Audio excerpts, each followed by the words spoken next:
episode feels like a self-reflection caused by essentially misinterpreting motives. You're not good at at really kind of vocalizing your thoughts. And do you want to stay here? I'll let you. It's great, but that, again, it kind of high difficult thing where both sides can't see the other has some other based on the setting, based on what we've established here. There's no way that he could do that without having to fork over some cash. It's technically him, yes, assuming it's going to be him with that massive bucket for Mao Mao. We're not talking about the princesses, the 3 princesses of this place. We're talking about Mao Mao. She's not going to be that expensive. He's buying her, probably. Well, in effect, they like to take the next week off, so it'll return in January. But a great send-off point, because like I said before, it is kind of Mao Mao is on that list. What they're saying essentially is that Mao Mao, the family that she is from, the family that is part of her being bought and sold, has some connection to that family. That was my assumption that how the connection was going to be. My other assumption was going to be that it was Loman himself was connected somehow, her Mao Mao's father. Now, the difficulty that Jinshi has is that, yes, they have to get rid of everybody. They said 80 children of the 2 it's at. Yeah, I technically do have the power. It's easy in that regard. Yes, that's the easy route. Jinshi could take that route and it'd be the easy route. But he's more concerned about what Mao Mao would think of that. Because he kind of expresses it again later on, he is, like anybody, she always looks at in anger, she's always kind of scurrying away. He sees the side of her that's avoiding interaction. Which really been Mao Mao saying that she's trying to keep her head low, work off for 2 years, and get out. That's been her point where she's literally saying, when I step out of line, take me out. I think that was the thing that was burned most in his head. This idea of she doesn't want to be here. Like, she thinks she's going to die any minute. She wants to get out of this place. This is a threat to her. Presents the idea to her. He could order her, and that's how she's going to want it. Given how she likes to separate commoners and nobles, she will agree to it if I give her an order. And it's easy to give my orders. It's easy to... And if he wants her.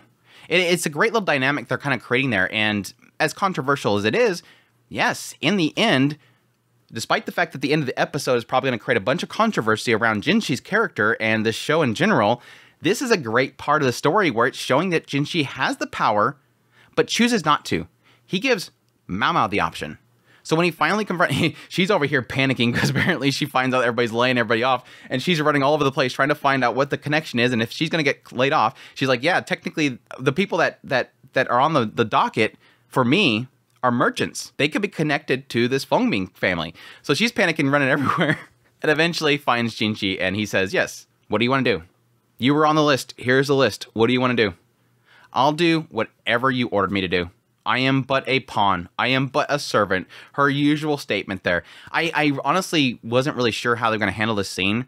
And I think in the end, the way it ended makes perfect sense to me. He presents it to her. And again, he's not clear exactly what he wants. He's asking what she wants. And in return, like he said earlier, she still sees it as a servant and noble separation. This noble is asking me what a mere servant wants. So I'm going to say it as cleanly as possible that I don't have power.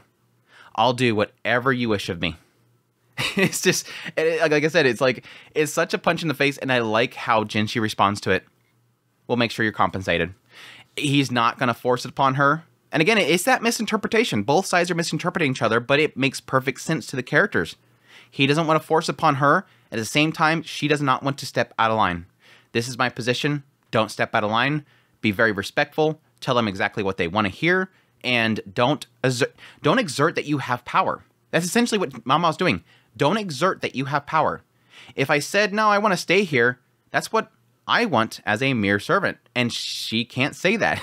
And it's like that frustration still inside. Like, as a viewer looking in from the outside in, not living in that time period, you're going, girl, you know this guy loves you. The two of you are so close to each other, you just don't see it. And it's kind of one of those things of like, yeah, technically I could see from Mao Mao's perspective that we're not close. He's messing with me. He is a noble that is messing with me. He's teasing me. But I can never act as if I have power over him. Even though we're constantly talking almost on equal footing and a lot of times, never assume that you have power over him. Never assume you're even... Take care. Even though he hates it, he doesn't. Again, Mad respect for Jinshi here. He doesn't give her orders. It could have been so easy to just say, you're staying in the palace. And again, he doesn't know that she would like that. It's kind of frustrating in the same regard, but it gives massive credits to Jinshi's character. And it's kind of bumped him up quite a bit for me. Even with like the later part in this episode, I wasn't as creeped out by him because I really do feel like he's gotten a lot of respect out of me just by not the typical I saved her life. Because I thought that this was going to be the situation. Like how the last episode ended, I thought this was going to be that point that she was talking about. When I step out of line and I'm said to be executed, kill me this way. I knew that was going to be eventuality. Mao Mao's going to do something that's going to make the wrong person mad. She's going to be looking into something. She's going to be investigating something. And she's going to have that power put upon her. And somebody's going to order to execute her. And he's going to have to make that decision. This wasn't that case. This wasn't that moment. Because again, it's mere connection. And thus, she's being let out. She's getting kicked out. But yeah, Mao Mao gets kicked out. I like all the little cuts. You have Jinshi over here with Goshun going, you could have ordered her to stay there. And he's like sulking, I don't want to hear it. And then I'm going to Gyokyo because obviously he has to go tell Gyokyo because, yes, it's her lady in waiting. But yeah, go over there and tell her. And she's like, you're gonna regret this. She got this pouty face like, you idiot, Jinshi. And then, yes, going home. Now, I will say, the whole segment outside of the rear palace, she apparently made her routes going to everybody and telling everybody goodbye and telling everybody thank you that she's had work with. And then eventually she heads out of the palace. And yes, it's back home. And again, technically she's not free at this point. She's no longer working in there, but she still has a debt to pay. My immediate thought was that, okay, if she can't complete her 2 years, does that mean that she immediately goes back to the people that kidnapped her, which again was Feng Ming's family? That wouldn't be the case because they've all been punished. So I'm guessing Jinshi has sort of gotten that whole thing figured out. And so Mao Mao's technically free from the palace and free from that family, but she still has debt within the old lady. She, again, set up this whole thing with Lee Haku, and so she's got to pay off that debt. So she goes immediately back to the old lady. It's sort of this is a responsibility, but I don't think necessarily the old lady is malicious about this. Yes, technically Mao Mao has to do what she says. She is essentially like her boss. But I think the old lady loves Mao Mao enough that it's not necessarily like she's going to hunt her down and kill her. It's just one of those cases of like, yeah, you know that you owe me something. You're going to do what I say until that gets paid off. So it is unsettling, but at the same time, it's less offensive than typically. She has a responsibility to pay that off. Mao Mao came there with Lee Haku and essentially asked for a favor. She said, please give this guy a good time so that I can go see everybody and go see my father. She has to pay that back. No doubt, no doubt. There's no question here. She agreed to that whole terms, and so she's got to pay that off. But this whole segment really is self-reflection, and it kind of happens more towards the later part of the episode is Mao Mao kind of realizing, okay, where do I really want to be? I'm no longer there. Later on, she gets the opportunity to go back, and so she has to decide if it's something she wants. And I think that was a nice reflection there. Obviously seeing all these moments throughout her life, especially the last year, yes, kind of equating the two locations as being kind of similar, but additionally kind of seeing, I like this. Yes, it's jokingly, I get to taste poison there. I hate, she's juggling. Over here, I get to taste poison. Like, she gets to taste nice foods too. Nice drinks, nice food, and every now and then she gets a little tingle on the tongue. Over here, she gets to test poisons on her arm. It is kind of interesting because, yes, that technically does make sense. Mao Mao has not been able to do her poison testings the entire time she's been in the rear palace. Because she's not going to be allowed to sit there and mix poisons. Like, that's a big no-no. You have, like, all these targets, and she's over here mixing poisons. No, that's a no-no. I would assume that everything in the apothecary that she's working at, even in there, it's very limited what they're allowed to have access to because, yes, they don't want them mixing poison. Even if all the ladies over here powdering themselves up with poison, it was an unknown. But yeah, that was kind of interesting. The only annoyance that I had with this whole segment of her being out of the rear palace is my thought was the moment she got out, the first thing that she'd be doing, absolutely first thing that she would do, talk to her father. Why did she not I mean, she might do it in the next episode. Why did this entire time she never talk to her father? She was still staying with her father. Why would she not ask about what his connection is to the family? It could be an aspect that she's just kind of respecting that is in the past and don't touch it. That this is probably not a happy past that he had. Maybe she knows enough that she doesn't feel the responsibility to ask him. But I would assume that she'd immediately be like, hey, what happened there? Unless it's a case of, since she's out of the rear palace, she doesn't care anymore. Like, don't get yourself involved. I don't want information that's going to be used against me later. If I'm not directly involved with it, I don't want to know. But you'd assume that she would ask. That would have been a very interesting conversation. So hopefully, again, we get it, hopefully in the next episode, but we'll see. But yes, eventually, while she's paying off her deal, she's working as a courtesan. I like how they have this whole little party at this nobling place, which ends up being a bunch of officials that Lee Haku clue them in on. I like that. She's like, dang, Lahaku, you could have gave me these guys' information so I could have provided that. Then that would have helped me pay off my debts. Because it is a thing where, yes, she brought Lihaku in. She took in a debt to have him have a good time there so that she can be out there. And this whole time that she's been in the palace, she's been trying to find people to send to the grandma. That way she could pay off that debt. Well, she's getting references, basically. So yeah, Lihaku like went directly to the old lady and gave her context that he should have given to Mama.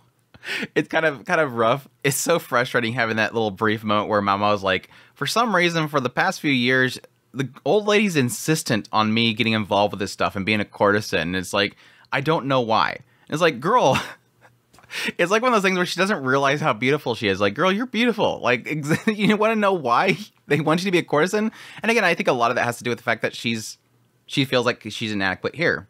And in actuality, she's beautiful. It's kind of an unfortunate thing. But yeah, that was a cute thing. Like, oh, well, I'm here to make you guys look more beautiful. I was like, you girl, come on. And then eventually, yeah, she bumps into Jinshi. He's just in the corner sulking. And my gosh, yes, this scene was great. Why I love this scene so much is because it's so different. It's such a different dynamic here. Like, every time Jinshi and Mao Mao has been together, it's always him being flirtatious to her and she's creeped out, but she's always staying in her place. Like, all the time, it's cuffed together. Yes, sir. Keeping distance. Yes, sir. Okay, I'm going to go over here, sir. Again, it's nobility versus commoner. A servant. I don't speak out of line. Now it's almost like they're like equals. Like, this is a very rare moment where not just Jinshi always trying to speak on equal terms with her. He's always seemingly trying to do that. But again, she doesn't get that. On the other end, with this particular scene, Mao Mao is extremely comfortable with him because at that time, she's a courtesan. And so, yes, he kind of points out, like, you act different. Does anybody tell you that you act differently when you have makeup on? Which, yes, is kind of a joke, I guess, reference back to when she was all dressed up for Gyoko for the garden. But no, like, here especially, like, she is a lot more open. And yes, technically saying no. Like a rare Mama moment of saying, no, don't touch me. Like, he keeps trying to touch her. It's like, no, you can't. You can't touch the courtesans. It's the rules. Just a fingertip. No, it's the rules. That was great. And then, yeah, eventually turning and touching the fingers and then him kissing it. That was sort of, even though like I was feeling like this entire segment felt like less creepy Jinshi, that was a little bit much, but her reaction to it was great. Of course, he's technically thinking about how it's like permanent. It's more sticky, so it's going to stick to his lips. But yeah, that whole scene was great. But yes, the conversation itself, putting aside the emotion, the cuteness of it and everything, yes, the meat and potatoes of this scene is really kind of hitting on what they misinterpreted with each other. Yes, her pointing out that she's a courtesan, that she's working there, trying to work off this debt. Yes, him panicking that she's lost her chastity again. She's like, man, this guy really thinks that I'm prone to losing my chastity, isn't it? And kind of playing off that whole joke with Lihaku and stuff. But yeah, him technically going, well, what if I bought you? I mean, yes, technically her position as a courtesan, it is sort of in the mindset that, yes, they're put in this position. Eventually, yes, somebody will spend enough that they're going to be able to bed them. And yes, you can, as a very rich person, buy their freedom, buy them from the house itself. And that's what he's offering. Well, yes, I haven't taken anybody personally yet. It's only a matter of time. And so he's like, crap, should I buy you? Should I? I mean, I could do that, I guess. But yeah, eventually she's like, that's actually a good idea. And this is kind of what leads me into what I think is going to be going with the next episode, is where obviously he dropped the cash. Next episode is, where is he taking her? His personal housing or whatever is my assumption. Bringing her in as a maidservant or something like that, or could be bringing her in as a courtesan herself, like his own personal courtesan. But yeah, she's like, yeah, that's actually a good idea. I mean, being back at the rear palace would be great. And he's like, wait, I thought you didn't want to be there. What? No, I told you. I was trying to convince you that I wanted to stay. Like, it's like, no, you two talked right past each other. I love it. But yeah, I like how she's kind of expressing to him exactly what she's been conflicted with. Yes, I find certain things troublesome about the Inner Palace, but I also like these things about it. It's simply, again, like I said earlier, the two of them just are really crappy at expressing themselves. And obviously, this whole conversation gave him exactly what he needed. And I think that's why he kind of turns to that whole thing where he gets a little bit romantic with her. He's realizing at this point, you know, I have a really simple solution for this. If she has a debt here, if she's a courtesan, it's only a matter of time before somebody pays the right price. Why don't I be the one? Which, again, I know is going to be completely controversial, but I guess it's really going to depend on how it's played out. And yes, technically, there's no real good answer for that. Even if he's technically paying off her debts, he's still technically paying into a system, but at the same time, it's either him or somebody else. But yeah, it kind of ends with her going out at night, not talking to dad again, going out and sitting down and having a little moment of self-reflection. I love how they kind of had this great mood build up and it's all serious and she's got all these memories she's building up, and then suddenly you have that moment of her, like typically with stories where it's building up to this climactic realization moment, but no, it's just, oh, God, it's cold. She rushes back inside. It was super cute. It was so Mao Mao. And yes, cut to the next day, and a beautiful noble shows up with a massive bucket of money, drops it in front of the old lady. She's dancing like a dork, and then gives these things growing off of this insect to Mao Mao. She's dancing like a dork. And like I said earlier, it's like, yep, now we all know where Mao Mao got that dance from. We now know where Mao Mao got the dance from. It was from the old lady, because gosh dang, they didn't look exactly the same, kind of being all dorks dancing around. But yes, and the last line is, in exchange, he asked for a certain girl, which was on the princesses. No. You know it's going to be Mao Mao. He asked for a specific girl, and it was Mao Mao. So yeah, well, fantastic conclusion to the core. Unfortunately, again, we have a week off, but I'm excited to see where it goes from here. Again, my assumption is that Jinshi is going to take her into wherever his quarters is. I'm not sure if he's actually living in the Rear Palace or if he's got like a separate area that he kind of lives in. And I'm assuming that's where she's going to be. And then just kind of, again, being there to be, that's the question mark. What is she there as is the massive question mark. Is she there as a concubine to Jinshi?